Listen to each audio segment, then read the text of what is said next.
오늘 본문의 이야기는 이렇게 시작합니다. 여호와여 주의 율례들의 도를 내게 가르치소서. 내가 끝까지 지키리이다. 계속 비슷한 얘기가 많이 나오죠. 반복적인 이야기가 뭐냐면 하나님께 뭘 해달라고 그러면 계속 얘기하나요? 말씀을 가르쳐 주십시오. 이게 거의 매 연마다 등장하는 내용입니다. 근데 우리 알다시피 다윗이 이 시를 지었다라고 저는 이제 생각하고 있는데, 다윗이 이런 이야기를 적에는 분명히 다윗은 하나님의 말씀에 약간 어느 정도 능통해 있고 약간 선지자와 같은 역할을 하는 다윗임에도 불구하고 계속해서 하나님께 뭘 요구하는 겁니까? 기도하는 거죠. 가르쳐 주십시오. 가르쳐 주십시오. 그러면 내가 지키겠습니다. 그러면 내가 행하겠습니다. 이게 반복적인 이야기를 하고 있습니다. 오늘도 마찬가지로 똑같은 이야기로 여호와여 주의 율례들의 도를 내게 가르쳐 주십시오. 이게 어떻게 보면 첫 번째 기도 제목인 거죠. 하나님께 뭘 요구하고 있다고요? 가르쳐 주십시오. 그러면 자기가 뭐 하겠다고요? 내가 끝까지 지키겠습니다. 그러니까 지금 하나님께서 자신에게 율법과 말씀을 가르쳐 주신다면은 내가 뭘 할 수 있다는 겁니까? 말씀을 지키는데 어떻게 지킨다고요? 끝까지입니다. 그럼 만약에 하나님의 은혜와 하나님의 가르침이 없다면은 이 말씀을 끝까지 지킬 수 있는 힘이 자신에게 없다는 것을 알고 있는 겁니다. 그래서 매번 가르쳐 주십시오 얘기하는 겁니다. 나는 한순간도 주의 말씀을 떠나기 싫고 끝까지 주님이 부르시는 그날까지 말씀에 붙들려 살고 싶은데, 지금 자신의 심령과 자신이 가지고 있는 상황들을 봤더니 자꾸 떠나려고 하고 있고 끝까지 지키는 일에 어려움을 느끼고 있는 겁니다. 그래서 주님 앞에 가르쳐 주십시오. 그렇다면 내가 끝까지 주님의 말씀을 내가 지킬 수 있습니다. 이렇게 표현하는 거죠. 하나님의 능력과 하나님의 은혜가 나를 붙들지 않으면은 나는 하나님의 말씀을 끝까지 지킬 힘이 나에게는 없다 이겁니다. 우리도 매번 경험하는 것들이죠. 잘하는 것 같다가도 어느 순간 지나가면은 나도 모르게 하나님의 말씀을 잊어버리고 멀리하고 살아갈 때가 있다는 겁니다. 이게 반대가 돼야 되겠죠. 하나님의 말씀을 막 지키다가 가끔 까먹는 거 괜찮은데 너무 많이 까먹다가 한 번씩 말씀이 생각나고 이래서는 안 되는 거죠. 그러나 우리가 하나님의 은혜를 누리지 않으면은 얼마든지 지키는 것들이 어렵다는 겁니다. 어렵습니다. 그래서 매번 주님 앞에 가르쳐 주십시오. 주님의 말씀으로 나아가기를 원합니다. 이것이 우리의 기도 제목이 되어야 되는 겁니다. 또 그 다음에 이렇게 얘기합니다. 나로 하여금 깨닫게 하여 주소서. 뭘 깨닫게 해달라는 걸까요? 앞에 얘기한 것처럼 주의 말씀, 주의 율례의 도를 나에게 가르쳐 주십시오. 두 번째는 나를 깨닫게 해 주십시오. 깨달음이 있어야 되는 거죠. 깨달음. 어느 순간 우리도 모르게 이 일들이 별거 아닌데 어느 순간 깨달음으로 다가올 때가 있는 거죠. 매일매일의 삶의 내용들인데 깨달음이 있을 수 있는 겁니다. 하나님의 말씀도 마찬가지죠. 동일하게 읽고 동일하게 묵상하고 또 동일하게 찬송을 부르는데도 어느 날 갑자기 나에게 뭐가 찾아오나요? 큰 깨달음이 있을 때가 있는 겁니다. 특히 말씀도 마찬가지인데 가끔 이제 찬송이나 찬양 같은 경우가 그냥 아무 생각 없이 보통 부르잖아요. 근데 어느 순간 그 가사가 나에게 확 다가올 때가 있는 거라고요. 의식될 때가 있는 겁니다. 그때 야, 이 찬양이 이런 은혜가 있었나? 그때 확 다가오는 거예요. 이게 깨달음인 겁니다. 하나님의 은혜와 조명하심이 그때 있는 겁니다. 말씀도 마찬가지라고요. 하나님이 깨닫게 해주십시오. 그러면 내가 어떻게 한다고요? 주의 법을 준행하며 전심으로 지키겠습니다. 끝까지 지키고 또 어떻게 지킨다고요? 전심으로. 그러니까 우리의 모든 마음이 하나님의 말씀에 집중되어 있지 않기 때문에 우리의 마음이 항상 어떻게 되나요? 나누어진다는 거죠. 이 다윗이 그것을 깨닫는 겁니다. 끝까지 지키기 너무 어렵다는 겁니다. 내 온 마음으로 주님의 말씀에 집중하는 것이 힘들다는 겁니다. 그러니 가르쳐 주시고 깨닫게 해주십시오. 그래야지만 내가 끝까지 전심으로 주의 말씀을 지킬 수 있습니다. 이렇게 표현하는 겁니다. 다윗도 이 정도면은 우리도 끝까지 전심으로 주의 말씀을 지키기 위해서 우리도 무슨 기도를 해야 될까요? 주님 가르쳐 주십시오. 주님 깨닫게 해주십시오. 이게 우리의 기도 제목이 되셔야 되는 겁니다.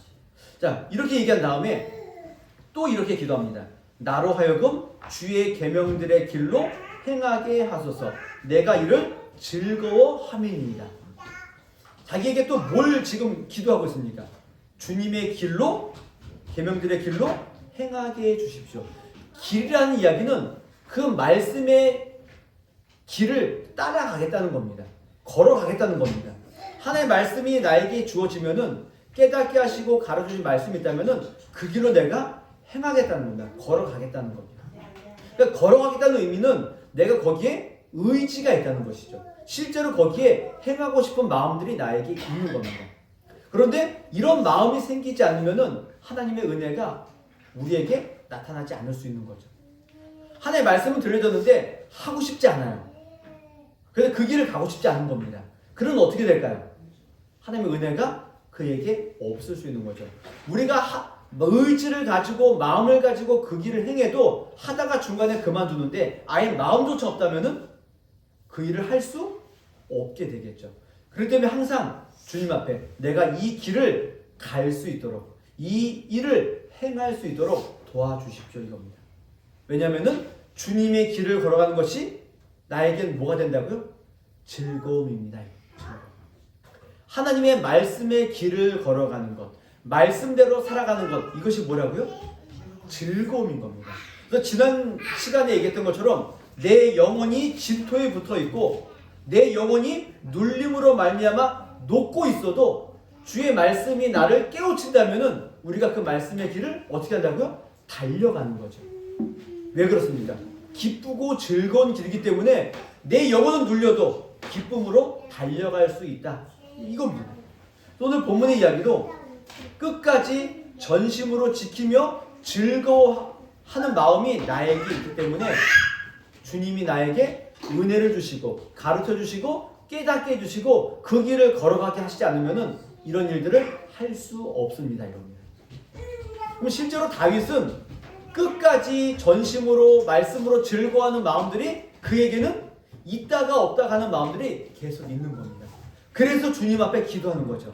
내가 끝까지 전심으로 즐거워하는 주의 말씀을 알게 하시고 걸어가게 하시고 깨닫게 해주십시오.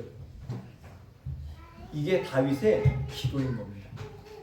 그러니까 본인이 어떤 경험으로 인해서 이런 어려움들을 느낀 겁니다. 그래서 주님 앞에 기도하는 거죠. 가르쳐 주십시오. 깨닫게 해주십시오. 걸어가게 해주십시오. 그러면 내가 전심으로 끝까지 즐거워할 수 있겠습니다. 이렇게 표현한 겁니다. 자, 이렇게 기도한 다음에 구체적으로 자신의 삶에, 마음에 무슨 문제가 있는지를 이렇게 31절 설명합니다. 내 마음을 주의 증거들에게 향하게 하시고 탐욕으로 향하지 말게 하소서. 지금 향하고 있죠. 자기의 마음이 향하고 있습니다. 어디로 향하고 있나요? 탐욕으로 향하고 있는 겁니다. 근데 자신은 탐욕이 아니라 어디로 향하고 싶은 겁니까? 주의 증거들에게로 향하고 싶고 주의 말씀으로 향하고 싶고 그 길을 걸어가고 싶은데 자기의 마음은 자꾸 어디로 갑니까? 탐욕으로 가는 겁니다. 그러니까 우리의 마음에는 두 마음이 있는 거죠. 어떤 마음입니까? 주님의 말씀으로 향하고자 하는 마음과 또 하나는 탐욕으로 향하는 마음이 같이 있는 겁니다. 두 가지가 같이 우리 마음에 있어서 충돌하고 싸우는 일들이 있는 겁니다. 근데 이 싸움은 어찌 보면은 믿는 자들이 당연히 겪어야 될 싸움인 겁니다. 만약에 내가 믿음이 없다면은 이런 싸움과 이런 어려움들이 있을까요, 없을까요? 없는 겁니다. 나는 왜 자꾸 이런 탐욕이 생기지? 라고 했을 적에 탐욕이 생기는 그 마음 때문에 아파하고 힘들어하는 마음과 싸우려고 하는 그런 마음이 있다면은 이거는 지금 잘하고 있는 겁니다. 탐욕이 내 안에 없을 수 없습니다. 생길 수밖에 없습니다. 그러나 문제는 이것을 없애기 위해서 몰아내고 주의 말씀을 행하기 위해서 우리가 날마다 주님 앞에 나아가고 가르쳐 주시고 깨닫게 하시고 그 길을 걸어가도록 기도하고 걸어가는 일들이 우리에게 필요할 뿐인 겁니다. 근데 어찌됐건 우리 안에 탐욕이라는 것이 있고 주의 말씀을 향하는 두 가지 마음이 함께같이 있는 겁니다. 그러면 탐욕은 항상 있는데 이 탐욕을 두고 성경은 뭐라고 표현하냐면은 골로새서에 보니까 탐심은 곧 우상 숭배라. 되게 무섭죠. 우리 안에 욕심이 생겼는데 그 욕심이 뭐라고요? 우상 숭배래요. 나는 한 번도 10계명에 나와 있는 첫 번째 계명, 나 외에는 다른 신들을 내게 두지 말아라. 한 번도 나는 어겨본 적이 없어. 나는 한 번도 다른 신을 섬겨본 적이 없어. 라고 했는데 성경은 우상 숭배가 뭐라고 표현한다고요? 탐심이라고 얘기한다고요. 우리는 항상 어찌 보면 우리는 매번 뭐 하고 있는 건가요? 우상 숭배에 빠져 있는 사람들인 겁니다. 되게 무서운 말씀인 겁니다. 사실 되게 무서운 겁니다. 또 디모데후서에 보니까 이런 표현이 있습니다. 전서에 이런 표현이 있습니다. 부하려는 자들은 시험과 올무와 여러 가지 어리석고 해로운 욕심에 떨어지나니 곧 사람으로 파멸과 멸망에 빠지게 하는 것이라. 돈을 사랑함이 일반하게 뿌리가 되나니 이것을 탐내는 자들은 미혹을 받아 믿음에서 떠나 많은 근심으로써 자기를 찔렀도다. 부한 자들에게 얘기해요. 탐내는 자들, 부하려는 자들, 탐내는 자들. 그러면서 뭘 얘기하죠? 돈을 사랑함이 일만하게 뿌리다. 여기서 우리가 주의해야 될 거는 뭡니까? 돈이 일만하게 뿌리인가요? 돈이 일만하게 뿌리가 아닌 겁니다. 돈을 뭐라고요? 사랑하는 마음이 일만하게 뿌리인 겁니다. 그러니까 돈 자체는 악한 것도 아니고 선한 것도 아닌 겁니다. 그냥 우리가 그것을 어떤 마음과 어떻게 쓰냐에 따라서 이게 선이 될 수도 있고 악이 될 수도 있는 겁니다. 이거는 돈뿐만 아니라 모든 건 다 마찬가지입니다. 우리가 행하는 선행도 어떤 마음으로 하냐에 따라서 이것이 악한 마음이 될 수도 있고 선한 마음이 될 수 있는 거죠. 선행까지도 그렇다는 겁니다. 그러니까 도구가 문제가 아니라 그 도구를 어떻게 사용하냐에 따라서 이것이 선이냐 악이냐가 달라지는 겁니다. 그러니까 우리가 돈 자체가 문제가 아니라 그것을 어떻게 하려고 하는 마음, 탐심, 부하려는 마음, 욕심, 이것이 문제라는 것을 성경이 항상 말하고 있는 겁니다. 그러니까 다윗도 그 마음 안에 뭐가 있는 겁니까? 탐욕과 탐심과 하나님을 향한 마음이 같이 있는 겁니다. 그래서 자신의 그 연약함을 보고 주님이 도와주시지 않으면은 내가 이 탐심에서 벗어날 길이 없습니다. 탐욕에서 내가 이길 힘이 나에게 없습니다라고 계속해서 이야기를 하는 겁니다. 주님, 이 탐심과 말씀을 지키는 이 사이에서 내가 끝까지 전심으로 즐거워하며 지킬 수 있도록 나에게 가르침과 깨달음과 그 길을 걸어갈 수 있는 힘을 주십시오라고 계속 말하고 있는 겁니다. 예수님께서도 이런 말씀하셨죠. 하나님과 재물을 겸하여 섬길 수 없다. 이렇게 말씀하셨죠. 그러니까 재물이라는 이야기는 단순히 돈의 문제가 아니라 탐욕과 탐심의 마음을 얘기하는 거죠. 그러니까 하나님을 섬기는 일에 있어서 제일 방해되는 것이 뭐라는 겁니까? 탐심이고 탐욕인 겁니다. 이것이 우리 안에 있다면은 우리는 하나님을 섬기고 주님 앞에 나아가는 일들에 항상 가로막힐 수밖에 없다는 것들을 기억하셔야 되는 겁니다. 그러니까 탐욕이 있으면은 진짜 무엇이 우리에게 중요한 것인지를 잃어버리는 일들이 생기게 되는 겁니다. 지금 설 명절이잖아요. 설 명절인데 설 명절은 뭐 하는 날인가요? 설 명절은 왜 있는 거죠? 그냥 새해를 맞이해서 어른들에게 새해 그 인사드리고 같이 가족끼리 그 새해에도 뭐 좋은 일 있기를 덕담하면서 가족 간의 화평과 평안과 복을 서로 같이 누리는 이런 날이 설 명절이잖아요. 그렇죠? 근데 아이들에게 설 명절은 어떤 날인가요? 얘네들에게는 설 명절이 무슨 날일까요? 보너스 받는 날인 거죠. 그래서 얼마 정도 받을 것인가 이렇게 생각되는 거죠. 그래서 쟤들은 어른들에게 인사가 중요한 것이 아니라 뭐가 중요한가요?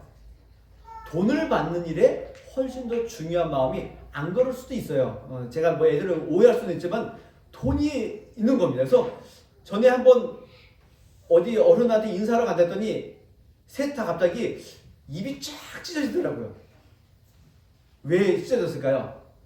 그 어른을 만나고자 하는 그 반가운 마음일까요? 아니죠. 그분이 주시는 세뱃돈에 관심이 있는 겁니다. 그러니까 이 돈에 관심이 있다 보니까 뭐가 사라지는 거죠? 인사하려는 마음이 사라져버릴 수 있는 거죠. 탐심은 그런 겁니다. 우리로 하여금 하나님을 섬기고 하나님께 예배하고 그분께 집중하고자 하는 우리의 마음을 흐트러뜨려 버리는 겁니다. 내가 하나님께 집중하고 주님께 모든 것들을 다 그 일에 몰두해야 되는데 이런 탐심과 이런 걱정과 근심들이 우리로 하여금 이것들을 멀리하게 만들어 버린다는 겁니다. 그래서 다윗도 탐심에 대해서 이렇게 자신의 연약함을 알고 계속해서 기도하는 이유가 여기에 있습니다. 그래서 예전에 종교개혁자인 루터도 그랬고 그 영국의 부흥운동의 주역이었던 웨슬리가 무슨 이야기하면 이런 얘기를 합니다. 지갑이 회개하지 않으면 진짜 회개한 것이 아니다. 이렇게 얘기했습니다. 이게 잘못 들으면은 뭐 하라는 것 같나요? 헌금 안 하면 너희들 회개한 거 아니야. 뭐 이렇게 들릴 수 있겠지만은 그 두 분이 하고자 하는 이야기는 뭐냐면은 내가 회개했노라. 하나님을 섬기겠노라고 말하고 있으면서도 내 안에 탐욕과 탐심이 있다면은 그것은 바른 회개와 하나님을 향한 섬김이 아니다라고 이야기를 하고 있는 겁니다. 그 미국의 그 부흥운동이 한창 일어날 적에 그 영국에 있었던 조지 휘필드라는 부흥사가 있어요. 근데 이분이 영국 분인데 미국에 와서 이렇게 부흥운동 설교를 하시는데 이분이 설교만 했다면은 그 함께 모였던 그 청중들이 뭘 하냐면은 헌금을 그렇게 많이 했대요. 그래서 어떤 한 분이 그분의 설교를 들으러 오면서 내가 절대로 지갑을 열지 않겠다 다짐을 하고 왔는데 집에 갈 때 보니까 자기 지갑에 돈이 하나도 없어서라는 겁니다.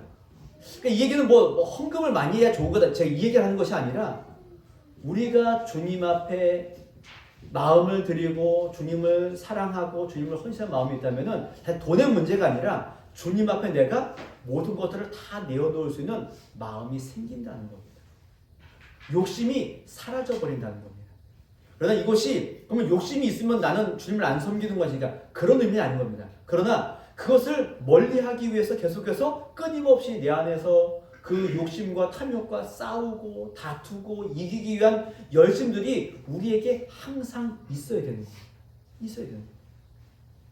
그 일을 위해 기도하고 열심을 내는 일들이 필요한 겁니다. 그렇지 않으면은 이 탐심과 탐욕 때문에 주님의 말씀과 주님을 섬기는 일에 우리가 넘어지고 쓰러질 수 있다 이겁니다.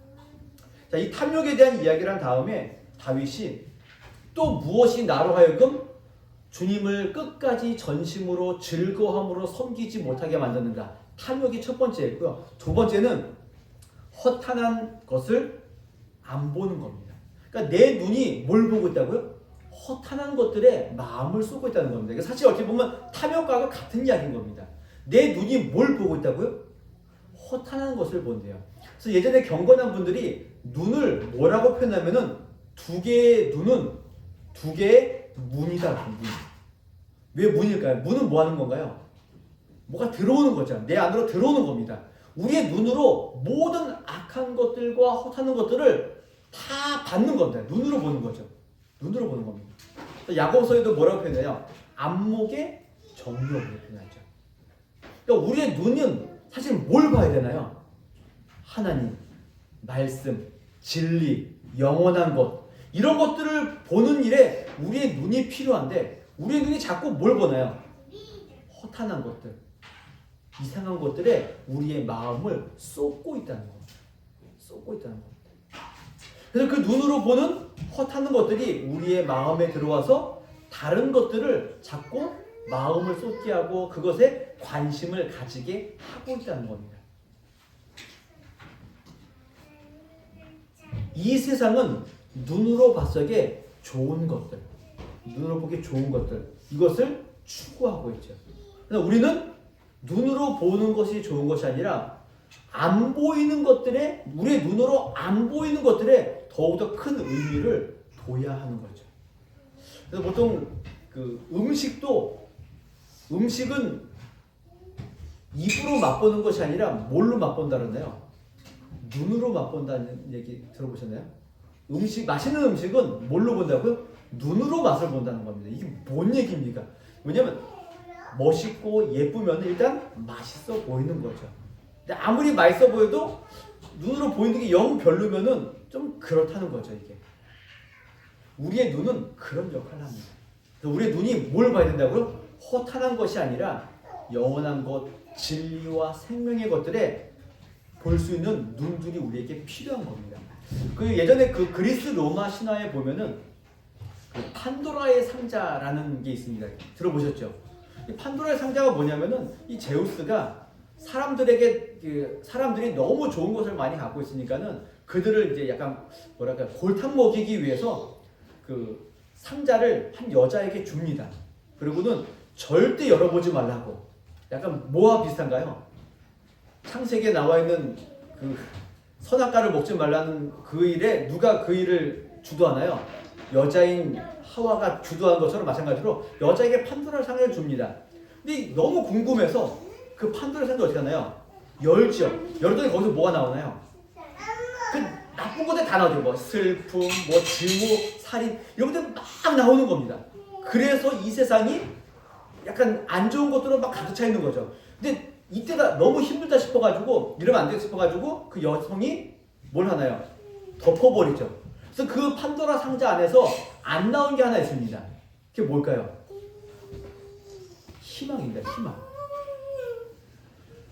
저는 그걸 들으면서 두 가지 생각을 했어요. 첫 번째는 뭐냐면 희망이 안 나왔잖아요. 그러면은 이 세상에는 뭐가 없는 거죠? 진짜로 그런 게 아니라 그리스 로마식으로 따지면 뭐가 없는 거죠? 지금 이 세상에는 희망이 없는데 사람들은 희망이 없는 것을 찾아가고 있다는 거죠. 그걸 하나 알려주는 게 있고요. 또 하나는 뭐냐면은 판도라 상자 안에는 뭐가 들어있나요? 제우스가 사람에게 해로운 것들을 넣는 거잖아요. 그럼 희망은 사람에게 뭐라는 거죠? 이게 해로운 거라는 거죠. 그리스 로마식인 겁니다. 성경이 얘기한 게 아니라 그리스 로마식으로 얘기한다면. 그러니까 사람에게 있어서 가장 해로운 것은 뭐라는 거죠? 희망인 겁니다. 희망. 보이지 않는 것이라는 거죠. 제가 이해하고 싶은 건 여기에 있습니다. 우리는 자꾸 보이지 않는 것들은 우리에게 해로운 것처럼 여겨지고 보이는 것들에게만 우리에게 가장 필요한 것들이라고 생각을 하게 된다는 거죠. 그렇지 않은 겁니다. 보이지 않는 것들, 이런 것들이 우리에게 가장 중요한 것들이라는 겁니다. 그래서 하나님께서 우리에게 주고자 하시는 그 성품들, 그 마음들이 얼마나 귀한지를 보셔야 되는 겁니다.